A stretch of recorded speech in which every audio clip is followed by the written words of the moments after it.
What if I told you that a simple gesture, a few drops of water, and a quiet prayer could change everything happening inside your home that you cannot see? What if I told you that one of the greatest saints of the 20th century witnessed what actually happens in the spiritual realm when you bless your home with holy water? And what if I told you that what he saw would make you never walk through your front door the same way again? This is not mythology. This is not superstition. This is the documented mystical experience of Padre Pio, a man who sought deeper into the invisible world than almost anyone in modern history. Stay with me, because what heaven revealed to him will change the way you think about your home, your family, and the unseen battles happening in the place you live. It began without warning. Padre Pio was in prayer when suddenly the vision opened before him. Not a dream, not an imagination, a vision so vivid, so real, that he could see every detail as clearly as if he were standing there in flesh. He found himself inside a simple home. Nothing extraordinary about it. A worn wooden table, a crucifix hanging on the wall, a window letting in the pale morning light. It was the kind of place where ordinary life happens, where people pray, laugh, argue, forgive, where burdens are carried and rest is found at the end of long days. And then he saw someone approach the doorway holding a small container of holy water. The person dipped their fingers in and traced a cross over the entrance. A small motion, a quiet prayer. Most people do this without expecting anything visible to happen. Most people think of it as a pious tradition, a ritual passed down through generations. But Padre Pio saw what most people never see. The moment the water touched the wood, everything changed. The droplets began to glow, not with earthly light, but with something living, something heavenly. The water shimmered as it touched the doorframe, and what looked like simple liquid to human eyes erupted in the spiritual world like sparks of fire. A radiance spread outward from those drops, soft but unstoppable.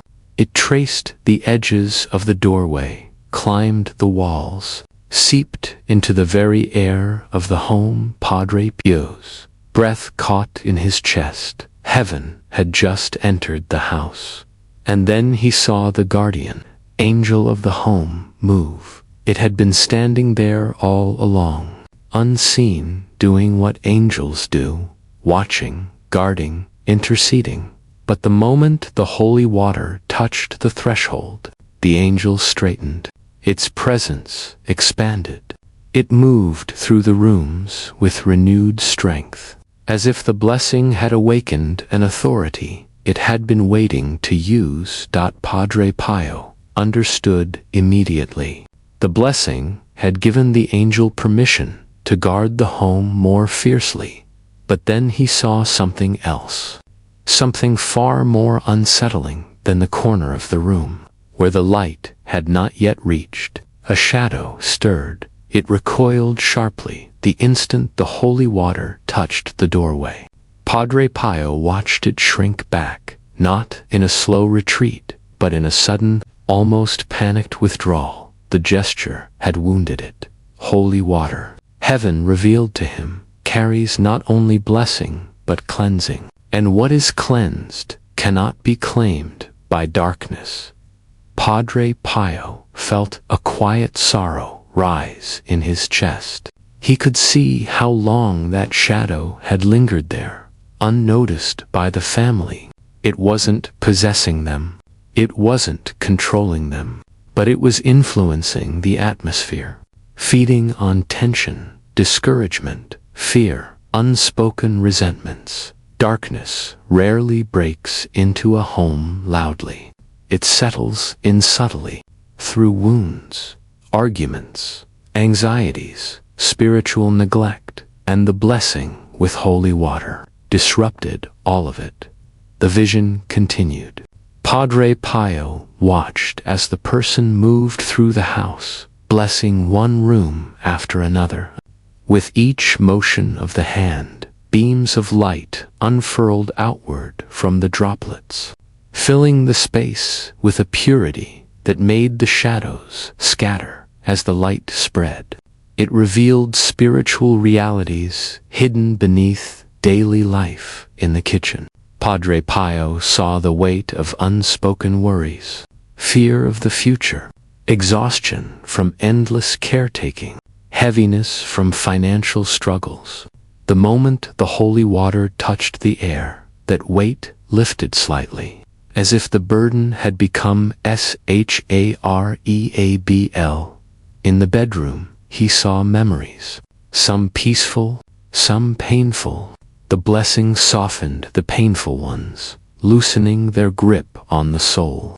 The angel of the home enveloped the space with tenderness, as if healing threads were being woven through the room in the hallway. Padre Pio saw traces of silent conflicts that had passed through the home, arguments, misunderstandings, words spoken in haste. The blessing dissolved the spiritual residue left behind, leaving the air clearer. Lighter dot, and then the person reached the room of a child. Padre Pio watched the holy water fall onto a small crib, and what happened next filled him with awe.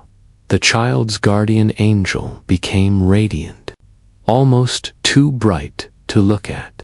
It stood tall, vigilant, strengthened by the blessing to ward off nightmares, fears, and spiritual disturbances that often trouble little souls. Heaven whispered into Padre Pio's spirit. The home is a battlefield, gentle, quiet, hidden, but a battlefield nonetheless. And holy water is not mere water. It is the imprint of the Church's blessing, the grace of baptism extended into space, a physical sign carrying spiritual fire. Then the vision deepened. Padre Pio saw a moment in the near future, a night when a heavy sadness would threaten the family, a moment when fear could have entered the home to whisper despair into the mind of someone vulnerable. But the blessing made days earlier had created a barrier. When the shadow tried to approach,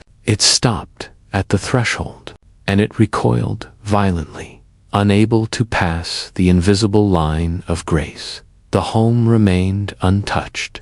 The sadness passed like a storm that never reached house. Padre Pio's eyes filled with tears. He saw how many catastrophes the world never sees, because God's protection prevented them. Quietly, silently, through gestures as simple as blessing a home with holy water, the vision expanded. Again, he saw a person blessing a loved one's room, someone who struggled with depression, anxiety, or spiritual heaviness. The water fell onto the doorway, and the entire room shifted. The air lightened. The guardian angel of that person grew stronger. The spiritual clutter dissolved. Heaven seemed to rest there, waiting patiently to heal the one who suffered. Padre Pio realized something profound. Holy water does not force grace on anyone. It readies the place for grace to be received. Next, he saw a home where no blessing had been made for years. The shadows there were thicker. The angel struggled, constrained not by lack of love, but by lack of spiritual invitation. At every door, Padre Pio felt a weight, as though battles had been fought without support. Heaven showed him a contrast.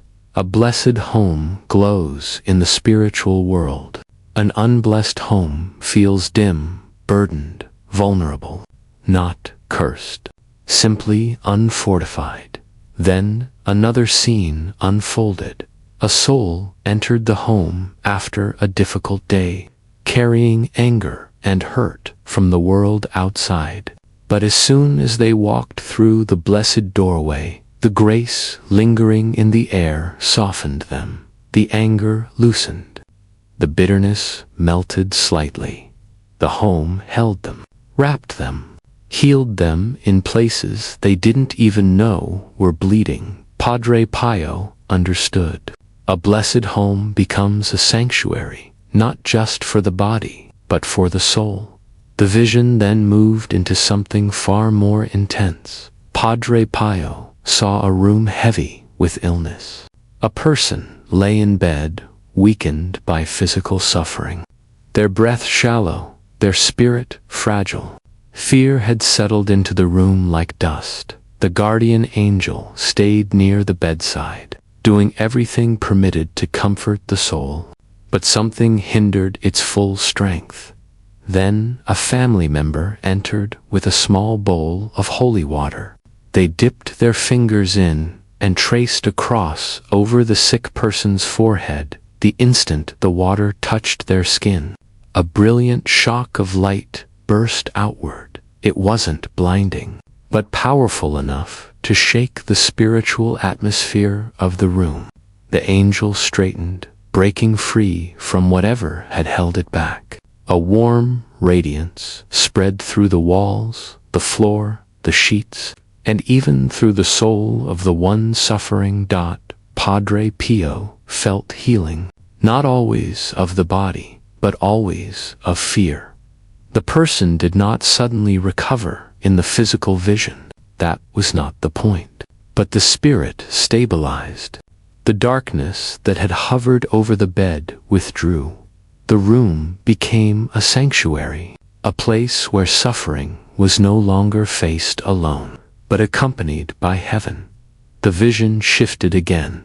Padre Pio found himself in a home where conflict had become frequent. A father and his teenage son stood in a kitchen, both angry, both wounded by misunderstandings that had grown over the years. The air was thick with resentment, heavy enough to bend the soul. Shadows clung to their words, amplifying bitterness, twisting intentions, pushing their hearts further apart. But then the mother walked quietly into the living room, unaware of the argument unfolding. She dipped her fingers into holy water and traced a cross above the doorway. She prayed silently, hoping for peace but expecting nothing visible. Padre Pio felt the shift immediately. The blessing extended its light like a gentle wave into the kitchen. The angry words softened. The tension in the son's shoulders loosened. The father's stubbornness cracked just a little. The argument didn't magically disappear. God does not erase human freedom, but the spiritual pressure behind the conflict dissolved. The shadows retreated, leaving the two men to deal with their disagreement without the added weight of darkness pushing them into deeper harm. Padre Pio understood. Holy water does not force peace, but it creates the spiritual conditions where peace becomes possible. The next part of the vision cut deeper. Padre Pio saw a child waking in the night from a nightmare, not just fear, the kind of terror that runs deeper than imagination. The child sat up, trembling, eyes wide, scanning the room as if something invisible had followed them from the dream. The guardian angel stood near, trying to comfort, but the child's fear made it difficult for grace to reach the heart. Then the mother entered. She held a small bottle of holy water. She sprinkled it gently around the room. Each droplet glowed in Padre Pio's sight like a falling ember. The air changed instantly. The atmosphere softened. The pressure lifted. The child's breathing slowed. Their shoulders dropped. Peace settled into the room like a warm blanket drawn up around the soul. Padre Pio realized that nightmares are not always spiritual in origin, but the spiritual realm always responds to holy water. It restores innocence. It dispels fear. It anchors the child's soul in divine protection. The vision took a darker turn. Heaven showed Padre Pio a home where something harmful approached. Not a person, but a spiritual danger. A subtle presence slipped toward the doorway at night, drawn by the family's anxieties, by unspoken wounds, by a history of suffering. Shadows gathered around the threshold, trying to enter. But earlier that morning, someone in that same home had sprinkled holy water across the doorway without thinking much of it. A simple gesture, a brief prayer. Padre Pio watched the shadows strike an invisible barrier and recoil violently. They could not enter. The blessing had sealed the home. Heaven protected it from what the family would never even know tried to cross its boundary. And Padre Pio's heart shook with the realization of how many dangers God prevents without human eyes ever noticing. Then the vision shifted. Again, heaven showed him an elderly person living alone. Their days were quiet, their prayers simple, their body frail. Loneliness clung to the house like fog, but every evening they walked through each room with holy water, tracing crosses on the doors, blessing the bed, the windows, even the chair where they rested. Padre Pio saw angels fill the home, not one, but many. Every blessing brought another layer of protection, another presence of peace. The elderly person felt alone, but the house glowed in the spiritual world like a chapel lit for a vigil. No shadow dared approach. Their home was a fortress of quiet holiness. Heaven whispered to Padre Pio's heart, "The rooms you bless become rooms where God waits." Then Padre Pio was shown something more profound. What happens to the soul who blesses their home regularly? He saw the person's interior life. Their anxieties lessened. Their spiritual sensitivities sharpened. Their temptations weakened. Their patience grew. Their heart became lighter, gentler, more receptive to grace. Blessing the home was not only changing the space, it was changing them. Then came the most solemn moment of the vision. Padre Pio saw a family gathered around someone who was dying. Their breaths were soft, their prayers trembling. The home felt fragile, stretched between two worlds. A priest entered with holy water and sprinkled it around the room. Before giving the last rites, what happened next felt like heaven touching earth. Pio saw the entire room fill with an indescribable peace. Angels gathered so densely that the room glowed in the spiritual realm. Fear disappeared from the dying person's eyes.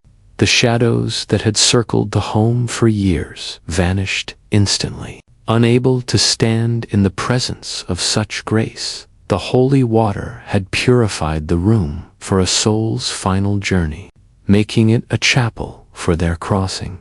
Heaven then showed Padre Pio the spiritual truth behind it. Holy water prepares a soul for the moment of death, the same way it prepared them for the moment of baptism. The vision came to its final revelation.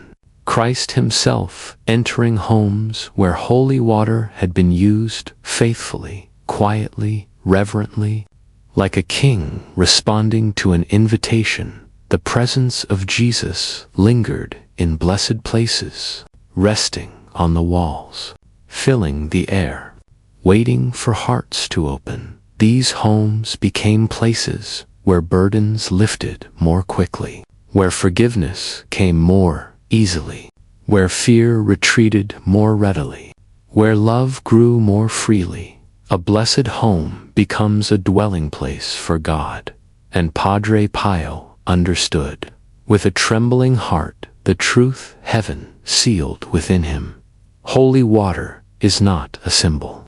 It is a doorway, a shield, a cleansing, a prayer that carries the weight of the cross.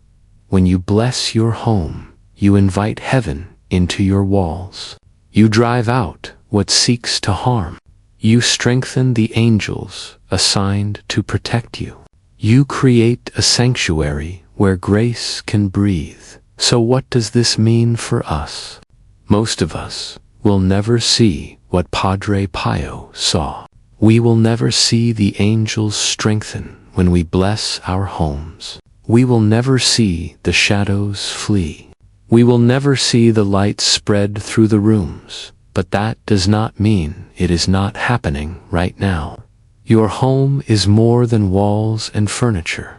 It is a spiritual space, a place where invisible forces move, where angels guard, where shadows try to influence, where grace waits to be invited in. And every time you bless your home with holy water, you are doing something far more powerful than you realize. You are not performing empty ritual. You are not clinging to superstition. You are participating in a spiritual reality that the Church has understood for 2,000 years. Holy water is water that has been blessed by a priest, set apart by the Church's authority, carrying the grace of Christ's baptism into the world. When you use it, you are saying to heaven, I invite your protection. I reject what is evil. I ask for your angels to guard this place. I consecrate this home to God. And heaven responds. Think about the home you live in right now. What battles have been fought there? What sorrows have soaked into the walls? What anxieties linger in the air? What wounds have not healed? Your home carries a spiritual atmosphere. And that atmosphere can be purified, strengthened, protected, not by your own power, but by the grace of God channeled through something as simple as blessed water. Padre Pio never forgot what he saw. Because once you witness what holy water does in the unseen world, you never walk through your home the same way again. He encouraged people throughout his life to bless their homes regularly, not out of fear, but out of faith, not because God is distant, but because he is near and waiting to be invited in. So tonight, as you finish this story, let it awaken something in your soul. Go and get holy water. You can find it at any Catholic church. Most parishes have a font near the entrance, where you can fill a small bottle, bring it home, and with faith, with prayer, with reverence, walk through your rooms and bless them. Trace a cross on each doorway. Sprinkle it on the beds where you sleep.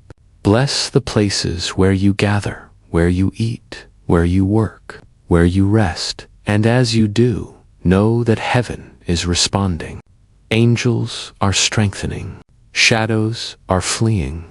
Grace is filling the space. Your home can become a sanctuary, a place where Christ dwells, a fortress against what seeks to harm, a refuge for your soul and the souls of those you love. Do not let this vision fade from your memory. Do not let the truth Padre Pio saw slip away into FORGETFULNESS.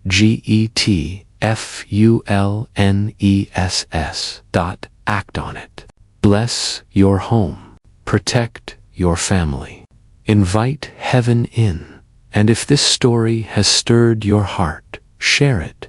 Tell someone who needs to hear it. Pray for those whose homes are burdened, whose families are struggling, whose souls are weary. And if you want to walk with us through more stories of saints, of visions, of the invisible realities that shape our lives, subscribe.